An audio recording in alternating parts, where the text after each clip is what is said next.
दत्ता जी, हरे कृष्ण। हरे Krishna sir. जो भगवान श्री कृष्ण ने भगवत गीता लिखा है ना सर, उससे आगे कोई दुनिया में ग्रंथ नहीं है सर। कोई ग्रंथ है, कोई इच्छा नहीं होगी आपकी पढ़ने में। तो उसमें मेरी अंतिम एक हाँ सर, प्लीज मेरी प्लीज अंतिम बोलिए। बुक है। मेरी अंतिम बुक है वो। हाँ और उससे पहले मैंने बहुत कुछ पढ़ा है। बराबर है सर। तो जिस समय मैंने श्रीमद् भगवत गीता पढ़ी थी, मैंने भगवत गीता पढ़ी थी 2011 में हाँ हाँ पहली बार। और 3 बार बैक टू बैक पढ़ी, मतलब एक बार पढ़ी फिर खत्म हुई, फिर दोबारा पढ़ी, फिर खत्म हुई, फिर तीसरी बार पढ़ी। और जब मैंने वो पढ़ी तो मुझे एक तो बड़ी प्रसन्नता थी और एक बड़ा अफसोस था। अफसोस इस बात का था कि मैंने जीवन के इतने साल गुजार दिए और मैंने इतना लेट क्यों पढ़ी है। और खुशी इस बात की थी कि यदि ये मैं पहले पढ़ लेता तो बाकी सब नहीं पढ़ पाता। तो बाकी सब पढ़ने के बाद, क्योंकि मेरे मन में फिर ये रहता, जैसे आजकल आप देखोगे ना, बहुत सारे ऐसे कथावाचक हैं, बहुत सारे ऐसे लोग हैं जो बिल्कुल रूढ़िवादिता पे चलते हैं, बिल्कुल अंधभक्ति पर बात करते हैं, बिल्कुल ऐसे कट्टरता पर चलते हैं, समभाव की बात नहीं करते हैं। कई लोग हैं ऐसे जो कट्टर बातें करते हैं, समभाव की बात नहीं करते। भगवान श्री कृष्ण समभाव की बात करते हैं। क्योंकि मेरा मानना क्या है, ऐसा मेरा मानना है, और ये इसलिए संभव हो पाया, मैं श्रीमद् भगवत गीता को इसलिए उस तरीके से समझ पाया क्योंकि मैं पहले बहुत कुछ पढ़ चुका था। ओके। तो उसमें क्या हुआ, उसका बेनिफिट बता रहा हूं मैं क्या हुआ, कि अब मुझे क्या लगता है, मुझे ये लगता है कि पहले मुझे दुनिया अलग अलग लगती थी। मतलब जैसे अलग अलग धर्म है, अलग अलग रीति रिवाज है, अलग अलग समाज है, अलग अलग तरीके हैं, और पूरी दुनिया है, बहुत बड़ी दुनिया है, ठीक है। बहुत सारे लोग ऐसे हैं जो बिल्कुल हमसे विपरीत जीते हैं, बहुत अलग अलग समाज है ना, अलग अलग तरीका है जीने का। तो अब एक हिंदू की नजर में जैसे भगवान कृष्ण ने दुनिया बनाई, तो लेकिन वो हिंदू वो इतना ही सोच पाता है। आजकल कई ऐसे कथावाचक है जो कट्टरता पे बात करते हैं, जो सनातनी होने की बात करते हैं, कि जो हिंदू है वही भगवान कृष्ण का है ना। लेकिन ऐसा नहीं है। मेरा मानना क्या है, जब ये मैं मानता हूं कि कृष्ण ने सारी दुनिया बनाई, श्री कृष्ण ने अनंत ब्रह्मांड को रचा, मेरे प्रभु ने अनंत ब्रह्मांड को रचा, और वो अनंत ब्रह्मांड के मालिक है। तो ऐसी दुनिया में कोई भी जीव जंतु, कोई भी जाति, कोई भी प्रथा ऐसी नहीं है जो श्री कृष्ण जिसका उद्गम स्थल नहीं है, जो श्री कृष्ण से जन्मा नहीं है। चाहे वो कोई भी है, किसी भी जाति और किसी भी धर्म का, ऐसा कोई भी नहीं है जो भगवान श्री कृष्ण से नहीं जन्मा है। तो मेरे लिए समभाव हो गया, मेरे लिए कट्टरता खत्म हो गई है। तो मेरे को हर जीव है ना, ऐसे हर जीव के अंदर ये भाव दिखता है कि हाँ, इसके प्रारब्ध है कि अभी भगवान श्री कृष्ण से परिचित नहीं है, या उनका नाम लेने में सक्षम नहीं है, या इसको अधिकार नहीं मिला है कि उनका नाम ले पाए, क्योंकि अभी इसको कई जन्म जीने हैं वहां तक पहुंचने के लिए। बिल्कुल है ना, कई जन्मों का सफर है ये। भगवान श्री कृष्ण का नाम लेना साधारण बात नहीं है। मतलब भगवान श्री कृष्ण का नाम लेना कई जन्मों के बाद ऐसा जन्म आता है जब आप भगवान कृष्ण का नाम ले पाते हो, जितने हक से हम लेते हैं। बिल्कुल, कृपा, उनकी कृपा चाहिए। हाँ, ये उनकी कृपा चाहिए, उनका नाम जपने के लिए उनकी कृपा चाहिए। और कोई भगवान कृष्ण के पास नहीं जाता है। हम कहते हैं ना कि मैं उनका भक्त हो गया, मैं उनका प्रेमी हो गया, मैं उनका दीवाना हो गया, ऐसा नहीं है। वो जब चाहते हैं जिससे प्रेम लेना, जिससे प्रेम करना, तो वो तब आप उनका नाम ले पाते हो। तो अब मेरी नजर में क्या होता है कि ये वो लोग हैं जो अभी सफर में, यात्रा में हैं। इनको अभी नाम लेने के लिए हो सकता है एक जन्म लेना पड़े, हो सकता है इसी जन्म में वो ज्ञान की प्राप्ति हो, वो कभी भी हो सकता है, वो पल भर का खेल है। तो भगवत गीता एक अंतिम बुक होने का, ये मेरी अंतिम बुक होने का ये बेनिफिट था कि मेरे अंदर संभाव आया। नहीं तो क्या होता यदि मैं पहले भगवत गीता पढ़ लेता, क्योंकि मैंने भगवत गीता जैसे पहले पढ़ी, मैं किसी को सजेस्ट भी करता हूँ ना, श्रीमद् भगवत गीता कभी भी है ना किसी के विवरण के साथ मत पढ़ो। नहीं, बराबर। श्रीमद् भगवत गीता स्वयं इस तरह से पढ़ो कि आप अर्जुन हो और भगवान श्री कृष्ण बस वो फीलिंग आना चाहिए। आप जब वो महसूस होना चाहिए आपको, और जिस दिन वो महसूस होकर के आप पढ़ोगे ना, तो जो भगवान आपसे कहना चाहते हैं ना, वही आपकी समझ में आएगा। नहीं तो क्या होगा कि यदि मैं आपको गीता समझाऊंगा या कोई और, पहली बार गीता भगवान से सुननी चाहिए। उसके बाद समझने के लिए दुनिया है। तो कई बार जब मैं गीता आपको समझाऊंगा या कोई और समझाएगा तो मैं अपनी बुद्धि के अनुसार समझाऊंगा, बिल्कुल कोई विवरण अपनी बुद्धि के अनुसार श्रीमद् भगवत गीता का देगा। लेकिन जब भगवान आपको समझाएंगे तो भगवान वो समझाएंगे जो आपके लिए जरूरी है, जिस महाभारत में आप फंसे हुए हैं। तो अर्जुन बनकर के गीता पढ़नी चाहिए। और गीता आपको दो चीजें बड़ी अद्भुत देती है। एक तो सहज भाव, वो सहजता इतनी कि इतना बड़ा महाभारत हो रहा था और भगवान श्री कृष्ण मुस्कुरा रहे थे। वो मुस्कुराहट वो देना चाहते हैं हर एक को, बराबर से, कि जीवन में कितना भी संकट आए, कितना भी युद्ध हो, कितनी भी परेशानी हो, मुस्कुराते रहो, खुश रहो। सही बात। तो ये मुस्कुराहट भगवान श्री कृष्ण महाभारत में भगवत गीता बोल के हम सबको देना चाहते हैं, वो जो मुस्कुराहट उनके पास थी। बिल्कुल बिल्कुल, ठीक है। तो ये है सहज भाव। दूसरा है समभाव, हर एक को एक नजर से देखो, चाहे वो किसी धर्म का, किसी जाति का, किसी प्रथा का, किसी रीति रिवाज का हो, हर एक। क्योंकि भगवान श्री कृष्ण भगवत गीता में एक जगह कहते हैं, आपने तो पढ़ा है, भगवान कहते हैं कि तू सबके भीतर मुझे समाहित जाओ, मैं सबके भीतर हूं। तो जिस दिन इस बात को हम जान लेते हैं ना, कई लोग इस पर प्रश्न करते हैं, लेकिन जिस दिन इस बात को हम जान लेते हैं कि सबके भीतर कृष्ण है, यदि एक सेकंड के लिए आप मान लो कि नजरिया हो गया कि सबके भीतर कृष्ण है, हमने जान लिया सबके भीतर कृष्ण और हमने मान लिया इस बात को, तो क्या होगा कि 10 लोगों के बीच में यदि हमें कोई अपमानित कर रहा है, तो अपमानित कौन कर रहा है? स्वयं कृष्ण कर रहे हैं, बराबर है ना, क्योंकि सबके भीतर कृष्ण है। और यदि 10 लोगों के बीच में कोई सम्मानित कर रहा है, तो सम्मानित कौन कर रहा है? स्वयं कृष्ण कर रहे हैं। तो इट मींस जिस समय जो हम डिजर्व करते हैं ना, वो हमारे साथ हो रहा हो, बाहर कुछ भी नहीं है, कोई भी व्यक्ति आपका विरोधी नहीं हो सकता। विरोध आपके अंदर है इसलिए सामने दिखाई देता है, बराबर। आपके अंदर विद्रोह है इसलिए सामने दिखाई देता है, आपके अंदर क्रोध है इसलिए सामने दिखाई देता है। कोई भी, जैसे इसका एक उदाहरण मैं देता हूं आपको, कुएं के अंदर यदि पानी होगा, कुएं के अंदर पानी होगा तो हम बाल्टी डालेंगे तो वो पानी बाहर खींच के लाएगा, बिल्कुल। लेकिन यदि कुएं के अंदर पानी नहीं होगा तो बाल्टी डालेंगे तो क्या वो पानी बाहर खींच के लाएगी? नहीं लाएगी। तो बाल्टी का काम क्या है? पानी को खींच के लाना।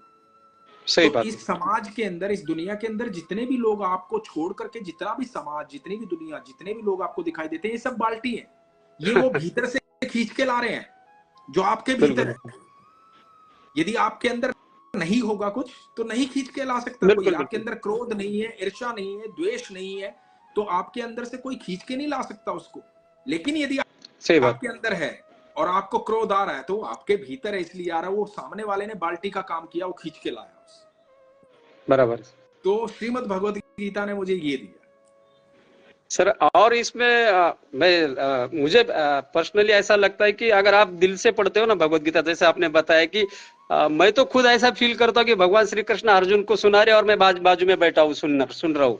जब मैं पढ़ता हूँ या सुनता हूँ तो ये फीलिंग आती है।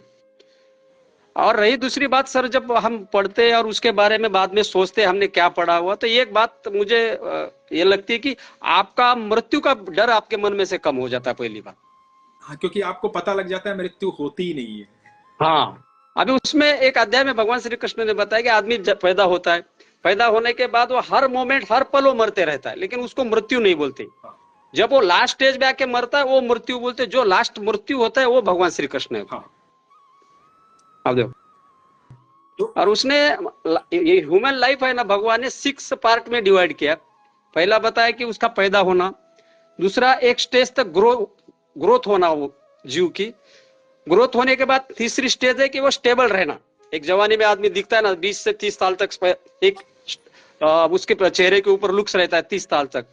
फिर उसके बाद उससे और पैदा मीन्स वो प्रोडक्ट मीन्स वो आदमी है, शादी हो गई, फिर बच्चे पैदा होना, ये 4th स्टेज हो गई। 5वीं स्टेज वीकनेस चालू होना उसके बॉडी में, और 6ठी स्टेज बोले उसका समाप्त होना। ये 6 इसमें पार्ट में इंसान की लाइफ है बोली। अब बताओ।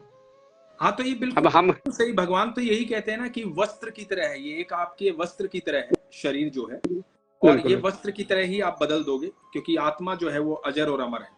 बिल्कुल बिल्कुल। तो आत्मा का ही सफर है ये, शरीर का सफर नहीं है। शरीर तो एक लिमिटेड टाइम के लिए, शरीर तो अभी है, कल नहीं होगा। कल नहीं है ना।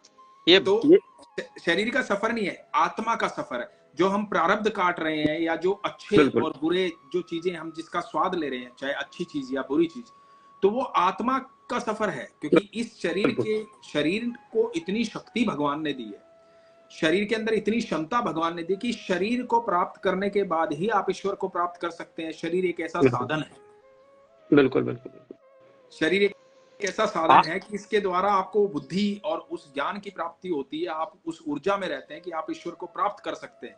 लेकिन इस पूरे जन्म को यदि आप व्यर्थ कर देते हैं, खराब कर देते हैं, जो कई कहते हैं कि 84 लाख योनियों के बाद आपको शरीर मनुष्य जीवन प्राप्त होता है, बहुत मुश्किल से मिलता है मनुष्य जन्म, बहुत मुश्किल से। यदि ये है और ये सत्य है तो हर व्यक्ति को ये सोचना चाहिए कि आपको 84 लाख योनिया जीने के बाद ये मनुष्य शरीर मिला है, तो इसको व्यर्थ ना करें। इसका एक पल बहुत कीमती है। बिल्कुल बिल्कुल, एक क्षण बहुत कीमती है इसका। बिल्कुल बिल्कुल सर। आज 8वें अध्याय में बताया भगवान श्री कृष्ण ने कि देखो, बोले एक आदमी घर में रह रहा है, घर बहुत अच्छा बनाया, बहुत अच्छा कंस्ट्रक्शन के घर किया, उसकी डेथ हो गई, लेकिन उसका मन उस घर में बहुत था। अगर उसने लाइफ में अच्छे कर्म किए तो वही घर में इंसान बोल के पैदा होगा, अगर उसने कुछ गलत कर्म किए तो वही घर में वो मच्छर बोल के, कॉकरोच बोल के जन्म लेगा, बोले सीधा कैलकुलेशन। क्योंकि भगवान ये कहते हैं कि जो आपका अंतिम थॉट होता है ना, अंतिम थॉट जो मृत्यु के समय पर आपकी सोच होती है, वहीं से आपका अगला जन्म निर्धारित होता है। तो आप वो जो थॉट, इसलिए जो है ना, जितने संत महात्मा हैं, साधु संत हैं, जितना हम शुरू से सुनते आए, क्यों कहते हैं कि नारायण भजो, नारायण भजो, नारायण भजो, कि आपकी अंतिम सांस पर यदि आपको नारायण का ध्यान है तो आप बैकुंठ धाम जाएंगे, आप विलीन हो जाएंगे प्रभु में। आपको ये जन्म और मरण के जो चक्र है, इससे आप पार निकल जाएंगे, ईश्वर के भीतर विलीन हो जाएंगे। तो यदि वो नारायण का ध्यान आपके अंतिम क्षण में आपके पास है, तो इसलिए वो कैसे आएगा? वो प्रैक्टिस से आएगा। जीवन भर जब आप भगवान का ध्यान करते रहेंगे तो अंतिम क्षण में आपको, जब आप दुनिया से जा रहे होंगे ना, तो मोह नहीं होगा। ये जो आप कोई अड़चन बोल रहे ना सर, अनुज सर, ये जो आपने बोल रहे ना अभी, यही सवाल अर्जुन ने भगवान श्री कृष्ण से किया था जी। बोले, भगवान बोले कि अंतिम समय में आपको याद करना, बोले बराबर है, ठीक है, बोले लेकिन अंतिम समय में इंद्रिय क्या साथ देंगे, बोले उस आदमी की अंतिम समय बहुत बेकार रहता है, बोले क्या ध्यान में रहता है, फिर आपको कैसे याद करना? तो बहुत कठिन है ना, बोले आप तो बोलते कि मुझे याद करो, और मुझे याद करने के बाद भी आपकी मुक्ति होगी, तो हम आपको कैसा याद करना? उस टाइम तो हमारा शरीर साथ नहीं देता, इंद्रिय साथ नहीं देते। तो भगवान ने बहुत अच्छा आंसर दिया सर इसका। देखो अर्जुन बोले, जिसने जिंदगी भर मेरा नाम लिया ना, बोले अंतिम समय में मैं उसका नौकर बनता हूँ। बोले अब इससे क्या चाहिए आपको? अंतिम समय में उसमें शरीर में जाके मैं नाम स्मरण करके उसका उद्धार कर देता हूँ। मैं इंतजार नहीं करता कि वो मुझे मेरा नाम ले, बोले उस टाइम। ये उत्तर प्रभु है ना, प्रभु हर जीव से इतना प्रेम करते हैं ठाकुर जी, बिल्कुल, इतना प्रेम करते हैं, इतना अगाध प्रेम करते हैं, जो आपने जिस अभी जो कहा। अब मैं हमेशा ये कहता हूँ, हम लोग बोलते हैं हम ठाकुर जी की सेवा करते हैं, ऐसा नहीं है। ठाकुर जी हमारी सेवा करते हैं। ठाकुर जी इतना प्रेम करते हैं, जब युद्ध हो रहा था और जिस समय युद्ध का समय था और युद्ध जब समाप्त हो जाता था शाम को, संध्या के बाद, तो जब अर्जुन जाकर के अपनी उसमें जो टेंट था उसका, जो उसमें जाकर के विश्राम करता था, तो भगवान श्री कृष्ण चुपके से जाते थे और जाकर के उसके पैर दबाते थे ताकि वो आराम से सो पाए। सारा दिन युद्ध किया उसने। वो इतना प्रेम, क्योंकि युधिष्ठिर ने एक दिन देख लिया था और युधिष्ठिर ने बोला कि प्रभु आप यहाँ कहाँ जा रहे हैं, और मतलब ये आप क्या कर रहे हैं माधव, आप अर्जुन के पैर दबा रहे हैं। तो जब उन्होंने पैर दबाने छोड़े तो पूरा शरीर कांप रहा था, अर्जुन का तड़प रहा था शरीर। फिर पैर दबाने शुरू किए, तो वो इतना प्रेम करते थे अर्जुन से कि मेरा भक्त जो है, इसने सारा समर्पण मुझे दे दिया, जो मैं कह रहा हूं वो कर रहा है। तो जब आप समर्पित हो जाते हो ना भगवान के प्रति, तो आपका रोम रोम जो है ना वो कृष्णमय हो जाता है। बिल्कुल बिल्कुल।